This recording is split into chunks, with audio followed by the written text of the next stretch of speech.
Hello guys, welcome back to Guide with Samuel.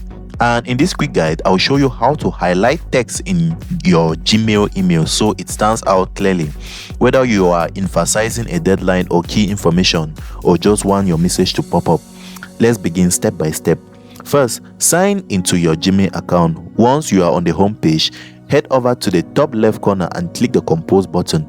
These actions open a new message window where you can start creating your email. Next, begin drafting your message. Type in the recipient's email and add the subject line and write your main content as you normally would. Before applying any highlights, it's helpful to have your full message written out.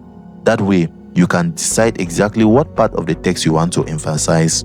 Now, using your mouse or trackpad, click and drag to highlight the portion of text you want to draw attention to. This could be a sentence, a phrase, or even a single word. Just make sure you select it precisely. After highlighting the text, look to the bottom bar of your compose window. Click the A icon with an underline, which stands for formatting options. This will expand a row of those that lets you customize your text. From the expanded toolbar, click the text color icon. It looks like a letter A with a color bar underneath. Then select the highlight tab or section, which may appear beside the font color type. Now, choose the color you want to use. Gmail offers a range of highlight shades. You can go with the custom tone if needed.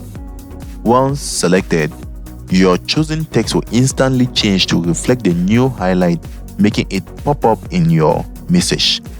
Remember, while highlights are great for emphasis, try not to overuse them. Stick to 1 or 2 key points per message. This way, your highlights stay meaningful and don't overwhelm the reader. And that's it guys. You have successfully added a highlight to your Gmail message, helping your key points stand out with ease. If you found this helpful, don't forget to like and subscribe to Guide with Samuel for more helpful tutorials. Thanks for watching.